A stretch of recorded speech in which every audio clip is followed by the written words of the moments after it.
This one's for the chocolate lovers. 3 chocolate desserts that taste delicious and don't leave you feeling guilty.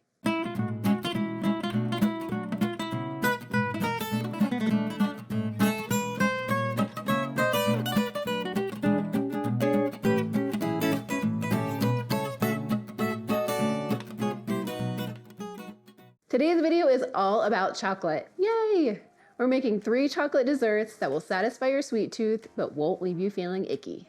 Chocolate does have some health benefits. There are antioxidants in cocoa, and dark chocolate has been shown to help reduce stress. But let's be honest, that's not why we're making these desserts. Sometimes you just need some chocolate, and these desserts will surely satisfy your cravings. Some of these recipes might be new to you and maybe have some different ingredients, but here's what I want you to know. I have blind taste tested these recipes on family and friends. When I have people over or we have get-togethers, I kind of use that as an opportunity to test out new recipes. And so for these desserts, I did a blind taste test, and we had my healthier version of brownies compared to traditional brownies, and mine won out, hands down. So just know that these versions have been tested, and they're not just healthy good. Mocklet.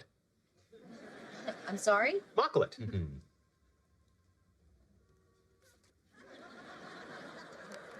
They're actually really, really good. Our first recipe is black bean brownies with a peanut butter swirl. So good. And yes, you heard me right, we are adding beans to our brownies. The black beans give such a nice base and an opportunity to add protein and fiber to our brownies. Plus, they give such a dark richness to them. It's almost dark chocolate flavor. And then we add that peanut butter drizzle. So good. So let's get started. The first step in these brownies is to preheat our oven. I've got mine on 350 ready to go. And then get an 8x8-inch pan. Give it a good spray with a nonstick spray so that it's ready for your batter once we've mixed it up. Next up is beans. You want 1 can, which is 15 ounces of black beans. Try to find no sodium or low sodium if you can, and then give them a really good rinse under some cold water. And I like to give it a little tap just to make sure all that water is off, and then throw it in the food processor. Next, we add in our 1/2 cup of maple syrup. Beans and maple syrup in the food processor. Now we whir it up to mix them really well. Stop and scrape, and then go again. So you can see just the beans and maple syrup made this nice smooth base to our brownies. We have our base mixture. Now it's time to add the rest of our ingredients. 2 eggs go in. Once the eggs are in, I give it another whir so everything's mixed. There we go. Now it's super creamy. Okay, now a 1/4 cup of cocoa powder, teaspoon of baking powder for a little lift, a 1/4 teaspoon of espresso powder. If you don't have espresso powder, you can leave this out, but just amps up the chocolatey flavor. Then a 1/4 teaspoon of kosher salt and 2 tablespoons of olive oil. Olive oil gives our brownies a little extra richness, plus olive oil is great for us. Check out my anti-inflammatory video. And lastly, 1/4 cup of oat flour. Let's whir it up.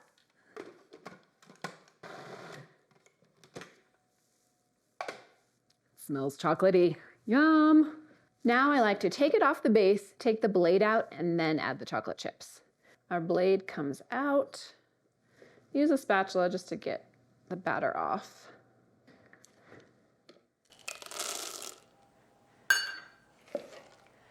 And see, you can do it right in your food processor. Then you don't have to dirty anything else. Pour your lovely brownie batter into your pan. And with the beans and the oat flour, we've packed fiber in here. We've packed some protein plus delicious flavor. Here's a little tip. You just give it a shake this way, turn it, give it a shake this way, and it just levels out on its own. Now that our batter is done, let's mix up our peanut butter swirl.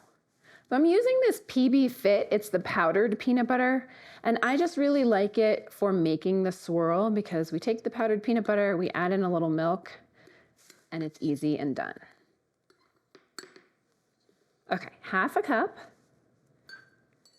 And then a few tablespoons of whatever milk you like. I'm using soy milk today. So it's gonna be, hold on. This is classic kids. They left 2 tablespoons of milk in here. Let's go again. That was 3. We're gonna need 5-ish. 4, somewhere in the 4 to 6 range. Let's see what it looks like now.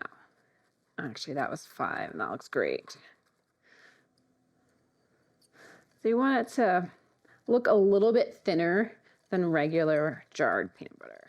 Now I'm going to show you how to make a pretty swirl in the batter. All right, here's how we make our peanut butter swirl.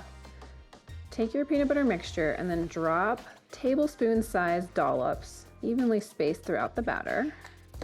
Okay, now here's the trick. Take a regular old butter knife and we're going to drag the knife through our batter. You can see it's starting to look cool. You don't want your knife all the way down hitting the bottom of your tray, so just about halfway through. Now I like to go the other way. And it gives it this cool sort of marbled look. It takes a few passes, but it's really, really pretty. I think it's worth it. So I'm gonna go again this way and maybe again the other way because I wanna get some towards the edge so that every bite has a little bit of peanut butter swirl. So I just go up and back, up and back, and then again this way. If you go too much, then it's gonna just become peanut butter chocolate mush on top. So I wouldn't go more than this. This should do it. Look at that, look how pretty. It's like artistic. Now it's time to bake these bad boys at 350 for 20 minutes. Let's pop them in.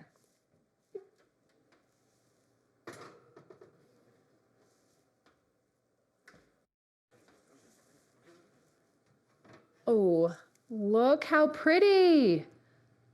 Peanut butter swirl marbled on top. This is sure to impress. Our brownies are done. They have cooled slightly. I am definitely in the warm brownie camp. I know some people like them to be cold and refrigerated, but no, I want them warm and gooey. Look, it's sticking to my hand. I can't wait to dig in.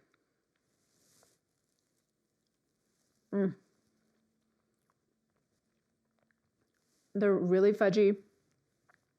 A little hit of peanut butter is excellent. These will beat out traditional brownies, I'm telling you, any day. Our next recipe is super simple, but it has the wow factor. It's chocolate dipped fruit. And I happen to love the traditional strawberries for these, plus something a little bit different, kiwis. We're gonna slice these up and then dip them in the chocolate, and it's so good. Plus, kiwis are great for sleep. I have a whole video on foods for sleep. You can check that out right here. So I have everything together. You're gonna want to get a sheet tray, or honestly even a plate works, but cover it in parchment paper or a Silpat like this one. And I will drop a link to this below. I've had this guy for years and it continues to work really well. So I have this set up. I'm gonna set it aside. My strawberries have been rinsed and I just dried them on a clean dish towel. You want them to be dry so the chocolate really sticks to them. I'm gonna spread them out. And then kiwis. So a couple of things about kiwis. When you get them from the store, sometimes they're ripe and sometimes they're not. So here's how you tell. If they have a little give to them, they are ripe. If they have a whole bunch of squish to them, they're overripe. So you want to look for something in between. And if they're really, really firm, set them out on the counter for 2 days and let them continue to ripen, and then they'll be ready. These two are good, so let's chop them up. So I'm gonna cut off both ends of the kiwi. And then you can use a peeler or you can use your knife sort of as a peeler. And we want to get that skin off. I'm gonna use my knife here. Peel the skin off, and then we will slice it into about 1/4 inch. Get off there. Slices. Okay, so 1/4 inch slices.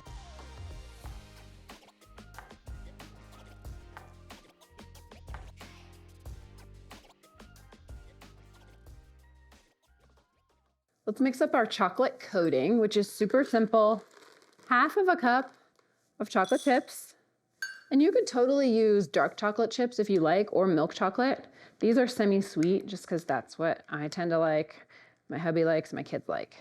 And then a tablespoon of coconut oil. Then we're gonna microwave this on 25-second intervals because we do not want to burn the chocolate. I've done it too many times and then you have to start all over because burnt chocolate is totally ick. So into the microwave for 25-second intervals, then we stir. Do that again and again until it's fully melted. All right, let's dip our fruit. So I happen to have these pretty long stem strawberries just because they happen to have them at the grocery store. But traditionally, I just buy the regular old strawberries. So grab your strawberry and your chocolate, set up a little assembly so it's fruit, chocolate, and your prepared tray. Give it a dip and a little swirl. I like to let it drip off a little bit and then it goes right onto the tray. Now I'll show you the kiwi. I actually took a paper towel and blotted the kiwi because they're pretty wet and we want that chocolate to stick. So holding one end, dip the other side of the kiwi. Look how pretty. Let it drippy drip and then onto the tray. Now I'm gonna continue with the rest of my fruit and then the whole tray gets popped into the fridge for 15 minutes for that chocolate to harden and set, and then we get to dig in. Our next recipe is Mocha truffles, and I just love truffles because they're this 2-bite or 1-bite for my husband, little bite of decadent chocolate that's really rich and intense, and it feels kind of fancy with the chocolate coating and toppings. But we are taking traditional truffles, which have heavy cream, and we are flipping that and using dates. But trust me, these are just as good as the original. And for this recipe, we are using dates instead of the traditional heavy cream, but trust me, they are just as good as the traditional truffles. The first thing we want to do is soak our dates. So I have 1.5 cups of pitted dates, and we're going to soak them. I mean, they're pretty soft, but we're going to soak them so they're super soft and can get really smooth as our truffle filling. So I have hot water. It is not boiling. I brought it up to a boil for my French press coffee, and I've let it cool just a little bit. So we're gonna soak them in hot water for just 5 minutes. You don't have to measure this out, just pour enough so that it covers all your dates. There we go. Now we wait 5 minutes and then we keep going. All right, our dates have been soaked and then you wanna drain them, drain all that water off because we just want the dates, and now they're super soft and they'll be blended into a nice smooth mixture. So pop them into your food processor. That out of the way, along with a teaspoon of vanilla extract and 2 teaspoons of coconut oil. Come on, there we go. 1. There's 2. Then we're gonna blend this up to get that really smooth mixture, and finally we'll add our cocoa. Here we go, blend again. Now that the dates are broken up, we are gonna add coffee. These are Mocha truffles, so we need coffee. And of course, if you are not a coffee fan, you can leave them out and just make some traditional truffles, but yes, that's the right way. I love coffee flavor, and the extra 2 tablespoons of brewed coffee in here not only help to make the mixture smooth, but they just drive the coffee flavor home.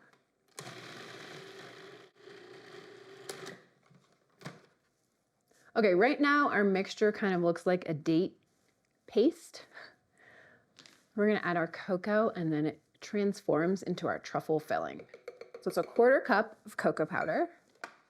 Let's go again. Okay, I wanna show you what this looks like at this point. So this is almost there. You can see it's forming up into a nice ball, but I want it super smooth. So this is when you scrape it down, get all the bits, the cocoa, the dates, all of them down into your food processor. At this step, you want to process it until it's super smooth. It might take 3, 4, 5 minutes depending on your food processor. So let's roll. Okay. think we're good. Yeah, it's looking really smooth. All right, now that that's done, we're gonna get our tray and get ready to roll these into truffles. So we want a half tablespoon size. I actually have a half tablespoon measuring a scoop. Our truffle filling is super sticky. So I have a bowl of water here to help keep our hands from getting crazy sticky. Okay, so we want to just gently roll them and then pop them onto a sheet tray that's lined with parchment. I'm gonna get my hands a little wet because even that first one, crazy sticky. Now I'm gonna keep going. And then our filling goes into the freezer. So these little truffle filling balls, oh, see, so much better, can set up. And then we're gonna put a chocolate coating and some sprinkle toppings on top. So let's continue. Remember, water is key. Truffles are something that I have made many, many times. I've made them a lot for my husband, Devin, when he would be deployed, or I've made them for friends who were deployed because they keep really well. Because when you send something to a service member who's deployed, you never know how long it's gonna take to get to them, especially if they're in far off land. And so I found, and Devin did, that when we would send cookies, sometimes they would just, take a month to get to him. And the cookies, even if they were triple bagged and he did all the things to keep them fresh, they certainly weren't as fresh. And sometimes he said they would taste like a cardboard box. So truffles are awesome because they're sealed in that chocolate coated shell. And so they kept pretty well. And I would also make homemade peanut butter cups for that reason. And for the service members who were forward deployed, it's just nice to have something from home that's homemade when possible. So I've made truffles a ton, and I just love these ones with dates because you're getting a little bit of fiber. You're getting the benefits of dates. They're actually really great for our brain health. And back when I made these for when Devin was deployed, I would use the heavy cream version, which is kind of hard on my stomach now. So that's why I really like these date versions. Now we're gonna pop this tray into the freezer for 15 minutes to set our little truffle balls, and then we'll coat them in chocolate deliciousness. So these little balls have hardened a little bit. Now we can do our chocolate coating. So this is half a cup of chocolate chips and a tablespoon of coconut oil melted in the microwave. And I'm dropping the links to all these recipes below for you to check out. So you need a fork. Let's start in the front here. Grab your first one, drop it in, give it a little swim here in the chocolate. I let it drip off a little bit, and then it goes right back on your parchment. And then here's the fun part, toppings. I have unsweetened shredded coconut, chopped pecans, and sea salt. So I'm just gonna go in order. This first one gets the coconut. And kind of as soon as you get it back on your parchment, you wanna put the topping on so that it sticks to the chocolate. Let's keep going. Now that our chocolate and toppings and truffles have set, I want to show you just how gorgeous this filling is. Look at that. It's creamy and smooth and chocolatey, and now it's time to dig in. That was a sea salt one. It's a nice contrast, a little bit of a salty bite with the creamy mocha flavor. These are total winners. I highly recommend you make these. I hope you enjoyed these 3 chocolate desserts for all the chocolate lovers out there. I gotta say, this was a fun one for me. And if you liked it as well, hit that like button below. And don't forget to subscribe to follow along for more recipes like these and nutrition tips. And YouTube tells me that most of my viewers are not subscribers, so I'd love it if you would subscribe. It definitely helps out our channel a great deal. And I will see you in the next video. Cheers!